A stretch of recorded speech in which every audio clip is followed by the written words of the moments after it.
earlier night at India-Bangla border Daki, we drove from Daki to Shillong. Day 13 ಶಿಲಾಂಗಲ್ಲಿ police Bazar ಅಂತ ಒಂದು street, ಅಲ್ಲಿ ಶಾಪಿಂಗ್ಗೆ ತುಂಬ famous. Sweaters and jackets are really worth, starting from 200 to 2000 range के. जी पे ही पुलिस बाजार है ना, मतलब यहाँ देखने में मतलब अलग रास्ता आ रहा है शॉपिंग के लिए.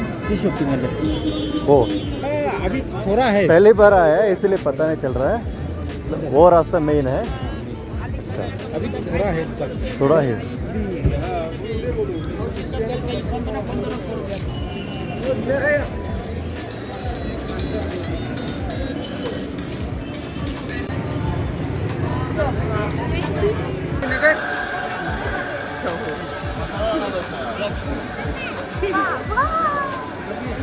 ನಾವು ಒಳ್ಳೆ ಲೋಕಲ್ ಖಾಸಿ ಮೀಲ್ಸ್ ತಿಂದು ಸ್ವೀಟ್ಸ್ ತಿಂದು ಶಾಪಿಂಗ್ ಎಲ್ಲ ಮುಗಿಸಿ ಟುವರ್ಡ್ಸ್ ಗುವಾಹಟಿಗೆ ಹೊರಟ್ವಿ.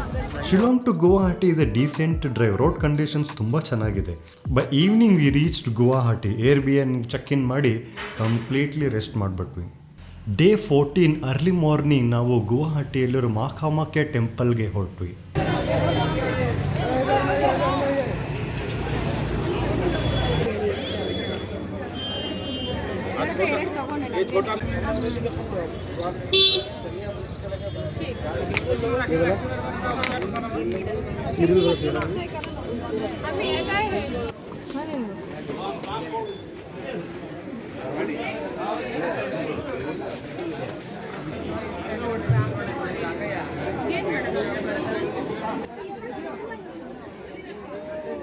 ದ ಲೆಜೆಂಡರಿ ಸ್ಟೋರಿ ಆಫ್ ಮಾ ಕಾಮಾಖ್ಯ ದೇವಿದು ನಾವೆಲ್ಲರೂ ಕೇಳಲೇಬೇಕು. ಸತ್ಯಯುಗದ ಮೊದಲ ಪ್ರೇಮ ಕಥೆ ಶಿವ ಮತ್ತು ಸತೀದೇವಿಯ ಪ್ರೇಮ ವಿವಾಹ ವಿಜೃಂಭಣೆಯಿಂದ ನಡೆದಿತ್ತು. ಸತೀದೇವಿಯ ತಂದೆ ರಾಜ ದಕ್ಷನಿಗೆ ಈ ಮದುವೆ ಇಷ್ಟವಿರಲಿಲ್ಲ. ಒಂದು ದಿನ ರಾಜ ದಕ್ಷ ಮಹಾಯಜ್ಞವನ್ನು ನಡೆಸುವುದನ್ನು ನೋಡಲು ಸತೀದೇವಿಯು ತನ್ನ ತಂದೆಯ ಅರಮನೆಗೆ ಒಬ್ಬಳೇ ಬರುತ್ತಾಳೆ. ಆಗ ರಾಜ ದಕ್ಷ ತನ್ನ ಮಗಳು ಎಂದು ಯೋಚಿಸದೆ ಸತೀದೇವಿಯನ್ನು ಹಾಗೂ ಶಿವನನ್ನು ನಿಂದಿಸಿ ಕ್ರೂರ ಮಾತುಗಳಿಂದ ಆಡಿ ನೋವಿಸುತ್ತಾನೆ. ಈ ನೋವನ್ನು ತಾಳದೆ ಸತೀದೇವಿಯು ಬೆಂಕಿಗೆ ಹಾರಿ ತನ್ನ ಪ್ರಾಣವನ್ನು ಬಿಡುತ್ತಾಳೆ. ಈ ಅಘೋರ ವಿಷಯವನ್ನು ತಿಳಿದ ಮಹಾಶಿವನು ಕೂಡಲೇ ಭೂಲೋಕಕ್ಕೆ ಬಂದು ಕೋಪದಿಂದ ದಕ್ಷನನ್ನು ಕೊಲ್ಲುತ್ತಾನೆ. ತನ್ನ ಮೊದಲ ಪ್ರೇಮವನ್ನು ಕಳೆದುಕೊಂಡ ಮಹಾಶಿವ ಮಾ ಸತಿಯ ದೇಹವನ್ನು ಎತ್ತಿಕೊಂಡು ಕೋಪದಿಂದ ರುದ್ರ ತಾಂಡವ ನಾಟ್ಯವನ್ನು ಶುರು ಮಾಡುತ್ತಾನೆ. ಮಹಾಶಿವನ ಕೋಪವನ್ನು ಕಡಿಮೆ ಮಾಡಲು ವಿಷ್ಣುವಿನ ಪ್ರಯತ್ನ ವಿಫಲವಾದಾಗ ಬೇರೆ ದಾರಿ ಇಲ್ಲದೆ ವಿಷ್ಣು ತನ್ನ ಸುದರ್ಶನ ಚಕ್ರದಿಂದ ಸತೀದೇವಿಯ ದೇಹವನ್ನು 51 ಭಾಗಗಳನ್ನಾಗಿ ತುಂಡರಿಸುತ್ತಾನೆ. ಆ 51 ಭಾಗಗಳು ಭೂಮಿಯ ಮೇಲೆ ಬಿದ್ದು 51 ಶಕ್ತಿ ಪೀಠಗಳಾಗಿ ಪರಿವರ್ತನೆಗೊಳ್ಳುತ್ತವೆ. ವಿಧಿಯನ್ನು ಅರಿತ ಶಿವ ಶಾಂತರೂಪಕ್ಕೆ ಬಂದು ಮರಳಿ ಕೈಲಾಸಕ್ಕೆ ಹೋಗಿ ತಪಸ್ಸನ್ನು ಮಾಡುತ್ತಾನೆ. ಆ 51 ಭಾಗದಲ್ಲಿ ಸತೀದೇವಿಯ ಯೋನಿಯು ನೀಲಚಕ್ರದ ಪ್ರದೇಶದಲ್ಲಿ ಬೀಳುತ್ತದೆ. ಕೆಲವು ಸಂವತ್ಸರಗಳ ನಂತರ ಸತೀದೇವಿಯು ಪಾರ್ವತಿ ದೇವಿಯಾಗಿ ಮರುಜನ್ಮವನ್ನು ಪಡೆಯುತ್ತಾಳೆ.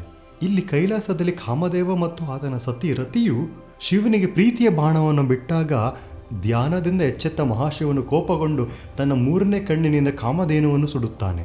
ಆಗ ರತಿಯು, ಈ ಕಾರ್ಯ ನಡೆದು ದೇವಾನುದೇವತೆಗಳ ಅನುಗ್ರಹದಿಂದಲೇ ನಿಮ್ಮನ್ನು ಧ್ಯಾನದಿಂದ ಏಳಿಸಿ ಮರಳಿ ಪಾರ್ವತಿ ದೇವಿಯನ್ನು ಮದುವೆಯಾಗುವ ಇಚ್ಛೆಯಿಂದಾಗಿ ನಾವು ಹೀಗೆ ಮಾಡಿದೆವು ಎಂದು ಹೇಳುತ್ತಾಳೆ.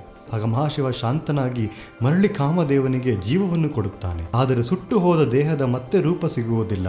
ಆಗ ಮಹಾಶಿವ ಕಾಮಧೇನುವಿಗೆ, ನೀನು ನೀಲಾಚಲ ಪರ್ವತಕ್ಕೆ ಹೋಗಿ ಸತೀದೇವಿಯ ಮೊರೆಯನ್ನು ಹೋಗು, ಆಕೆಯು ನಿನ್ನ ರೂಪವನ್ನು ಮರಳಿ ಕೊಡುತ್ತಾಳೆ ಎಂದು ಹೇಳುತ್ತಾನೆ. ಭೂಲೋಕದಲ್ಲಿ ಕಾಮದೇವನು ಸತೀದೇವಿಯ ತಪಸ್ಸನ್ನು ಮಾಡಿ ತನ್ನ ರೂಪವನ್ನು ಮರಳಿ ಪಡೆದುಕೊಳ್ಳುತ್ತಾನೆ. ಅಂದಿನಿಂದ ಈ ನೀಲಾಚಲ ಕ್ಷೇತ್ರ ಮಾ ಕಾಮಾಖ್ಯ ದೇವಿಯ ಕ್ಷೇತ್ರ ಎಂದು ಪ್ರಸಿದ್ಧಗೊಳ್ಳುತ್ತದೆ. ಈ ದೇವಸ್ಥಾನದ ವೈಶಿಷ್ಟ್ಯ ಏನೆಂದರೆ ವರ್ಷಕ್ಕೊಮ್ಮೆ ಇಲ್ಲಿ ಅಂಬುಬಾಚಿ ಮೇಳ ಎಂದು ಒಂದು ಹಬ್ಬವನ್ನು ಆಚರಿಸುತ್ತಾರೆ. ಈ ಸಮಯದಲ್ಲಿ ದೇವಿಯ ಋತುಚಕ್ರದ ಸಮಯವೆಂದು ಭಾವಿಸಿ ದೇವಿಯ ಆ ಯೋನಿಯ ಮೇಲೆ ಬಿಳಿ ಬಟ್ಟೆಯನ್ನು ಇಟ್ಟು ದೇವಸ್ಥಾನವನ್ನು 3 ದಿನಗಳ ಕಾಲ ಮುಚ್ಚಲಾಗುತ್ತದೆ. 4ನೇ ದಿನ ದೇವಸ್ಥಾನವನ್ನು ತೆರೆದಾಗ ಆ ಬಿಳಿ ಬಟ್ಟೆ ಕೆಂಪು ಬಟ್ಟೆ ಆಗಿರುತ್ತೆ ಎಂದು ಇಲ್ಲಿನ ನಂಬಿಕೆ. ಇದು ನಿಜ ಕೂಡ. ಇದರ ಜೊತೆಯಲ್ಲಿ ಅಲ್ಲೇ ಹರಿಯುವ ಬ್ರಹ್ಮಪುತ್ರ ನದಿಯೂ ಕೂಡ ಕೆಂಪು ಆಗಿ ಹರಿಯೋದು ಇನ್ನೊಂದು ವಿಸ್ಮಯ. ಪ್ರತಿಯೊಬ್ಬರೂ ಈ ದೇವಿಯ ದರ್ಶನವನ್ನು ಜೀವನದಲ್ಲಿ ಒಮ್ಮೆ ನೋಡಲೇಬೇಕು.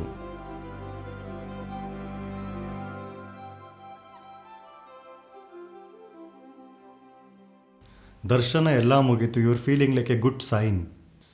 ಇಲ್ಲಿಂದ ನಮ್ಮದು long drive of almost 1200 kilometre to Varanasi ಹೋಗಬೇಕು. So all set, we were ready and Devi ದರ್ಶನನೂ ಆಯಿತು. We got the highway. But 100 kilometres ಬಂದಮೇಲೆ ಒಂದು ಹಂಪ್ಸ್ ಹತ್ರ ವೆಹಿಕಲ್ ಸಡನ್ ಆಗಿ ಲೆಫ್ಟ್ ಇಳಿಯೋಕ್ಕೆ ಸ್ಟಾರ್ಟ್ ಆಯಿತು. ಗಾಡಿಯಿಂದ ಸೈಡ್ಗೆ ಇಳಿದು ನೋಡಿದ್ರೆ ವೆಹಿಕಲ್ದು left side upper arm break ಆಯಿತು.